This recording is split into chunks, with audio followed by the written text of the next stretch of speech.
Assalamualaikum warahmatullahi wabarakatuh. Selamat pagi. Selamat berjumpa dengan Bapak dalam program pembelajaran jarak jauh. Alhamdulillah anak-anak, hari ini kita bisa melaksanakan kegiatan belajar mengajar di kelas 6B. Walaupun kegiatan belajar mengajar kita untuk tahun pelajaran ini di semester awal kita laksanakan dengan program pembelajaran daring atau secara online. Hari ini kita akan mempelajari tentang perkembangbiakan tumbuhan.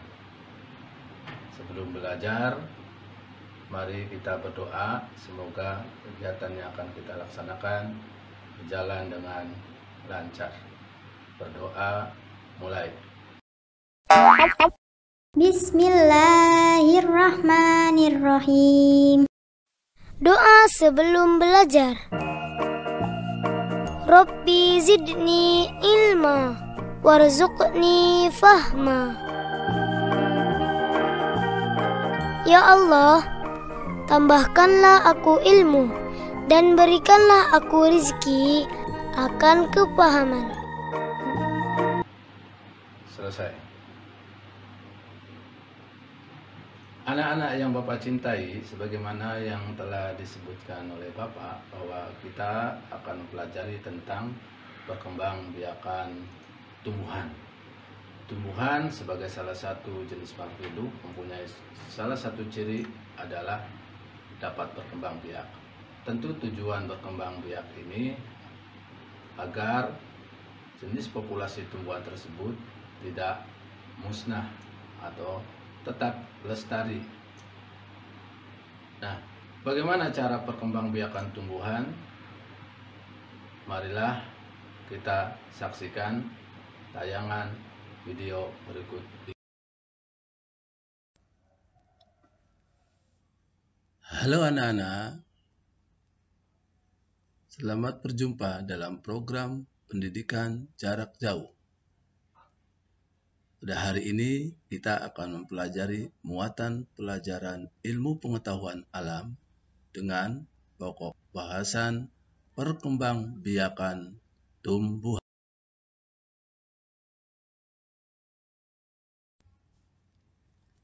Perkembangbiakan tumbuhan terbagi menjadi dua cara, yaitu perkembangbiakan tumbuhan secara generatif dan perkembangbiakan tumbuhan secara vegetatif.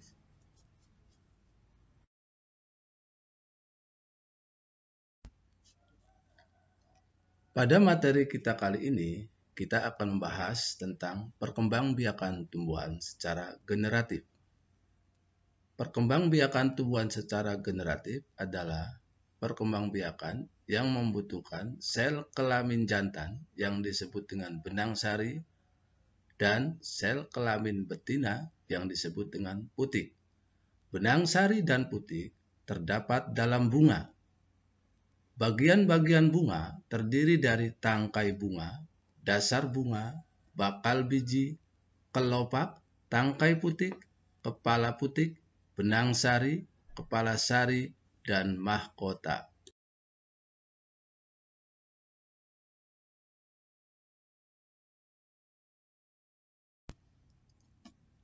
Macam-macam bunga. Macam-macam bunga dapat dikelompokkan berdasarkan kelengkapan bagian bunga dan berdasarkan kelengkapan alat kelamin. Berdasarkan kelengkapan bagian bunga terbagi menjadi dua, yaitu bunga lengkap dan bunga tidak lengkap. Berdasarkan kelengkapan alat kelamin, bunga juga dibagi menjadi dua, yaitu bunga sempurna dan bunga tak sempurna.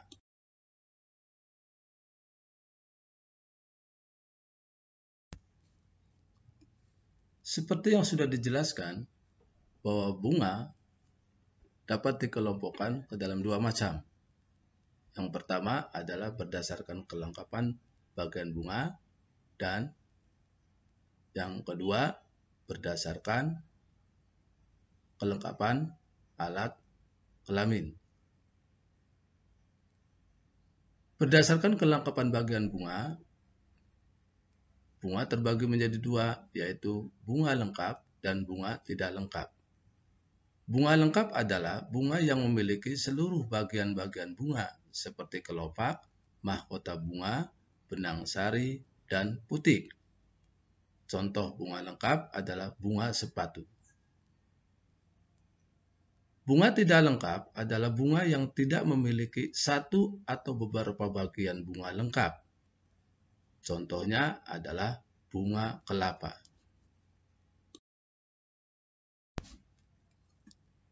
Berdasarkan kelengkapan alat kelamin, bunga terbagi menjadi dua, yaitu bunga sempurna dan bunga tak sempurna. Bunga sempurna adalah bunga yang memiliki benang sari dan putik.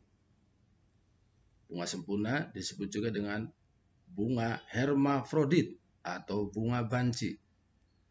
Contoh bunga sempurna adalah bunga sepatu, bunga kacang, bunga kapas, bunga bakung, dan bunga mangga. Bunga tak sempurna adalah bunga yang memiliki benang sari saja atau putik saja. Dalam hal ini, bunga tersebut hanya memiliki salah satu alat kelamin saja. Bunga tak sempurna disebut juga dengan bunga berkelamin tunggal. Contoh bunga tak sempurna adalah bunga kelapa, bunga jagung, bunga salak, bunga pinus, dan bunga pakis haji.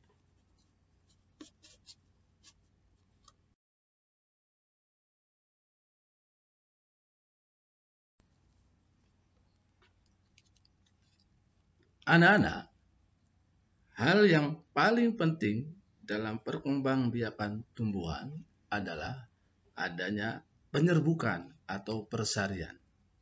Apakah penyerbukan atau persarian itu?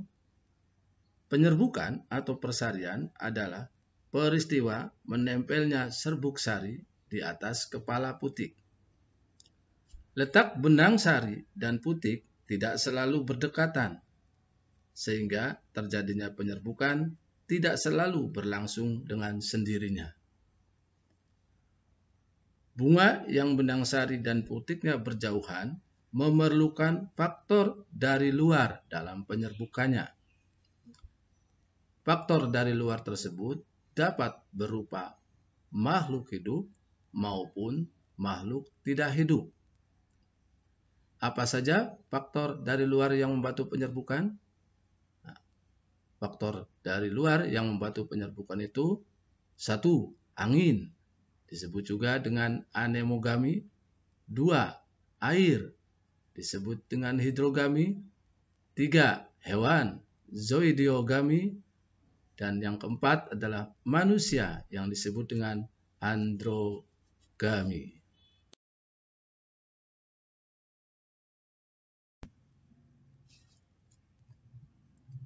Faktor penyerbukan yang dibantu oleh anemogami. Anemogami adalah penyerbukan yang dibantu oleh angin. Contoh, padi, jagung, gandum, tebu, dan alang-alang. Ciri-ciri tumbuhan yang penyerbukannya dibantu oleh angin adalah: 1. Tidak memiliki mahkota bunga. 2. Serbuk sarinya sangat banyak. 3. Tangkai putik terjulur keluar, serta ukuran kepala putiknya relatif besar. 4. Kedudukan benang sari bergantungan. 5. Tangkai bunganya panjang dan terjulur keluar di atas permukaan daun.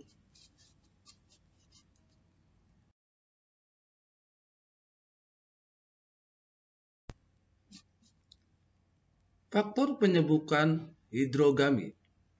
Hidrogami adalah penyerbukan pada tumbuhan yang dibantu oleh air. Contoh, hidrilla dan teratai. Ciri-ciri tumbuhan yang penyerbukannya dibantu oleh hidrogami adalah: terjadi pada tumbuhan berbiji yang tubuhnya terendam air.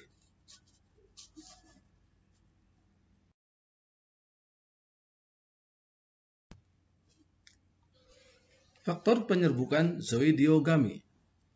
Zoidiogami adalah penyerbukan pada tumbuhan yang dibantu oleh hewan. Contoh tumbuhannya adalah jeruk, pepaya, kacang tanah, kacang panjang, mawar, dan lili.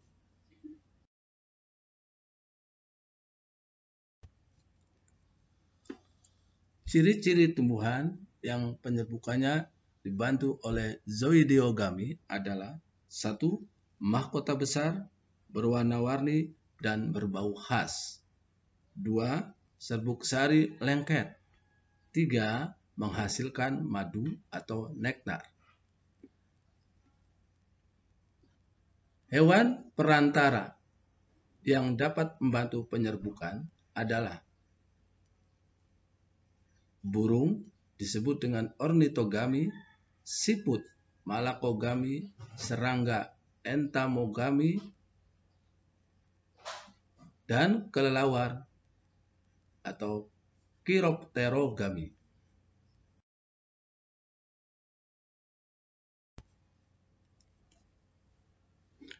Faktor penyerbukan androgami. Androgami adalah penyerbukan pada tumbuhan yang dibantu oleh manusia. Contohnya adalah tanaman vanili.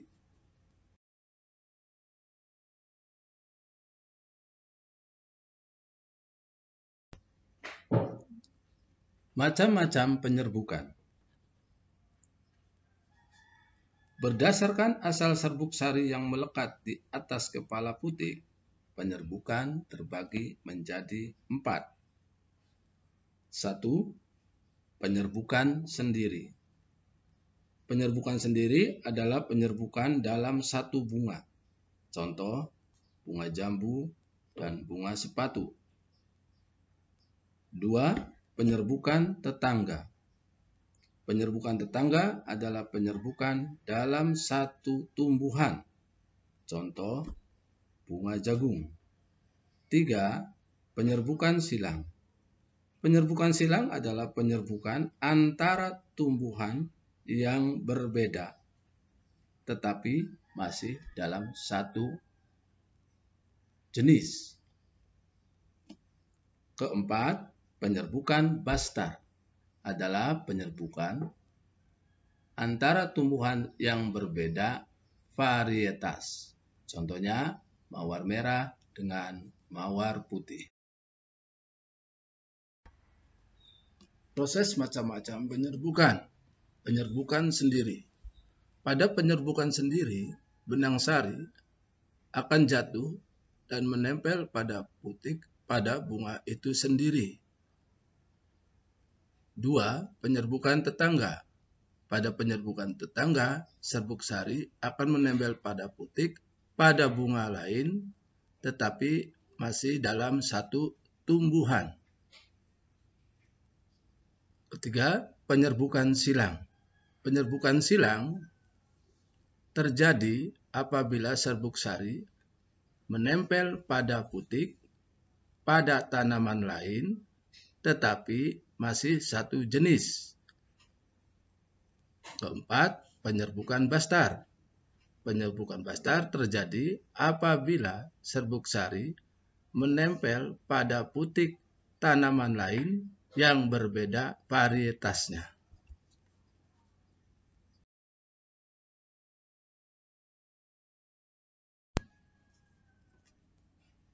Setelah terjadinya proses penyerbukan, proses selanjutnya adalah terjadinya pembuahan atau fertilasi. Pembuahan adalah peristiwa peleburan inti sel kelamin jantan dan inti sel kelamin betina. Pada tumbuhan berbiji terbuka atau gimnospermae, tiap inti generatif membuahi satu sel telur yang masing-masing akan menjadi calon individu baru, atau disebut juga dengan pembuahan tunggal. Sedangkan pada tumbuhan berbiji tertutup atau angiospermae merupakan pembuahan ganda. Demikianlah tadi kita sudah menyaksikan tayangan video tentang perkembangbiakan tumbuhan.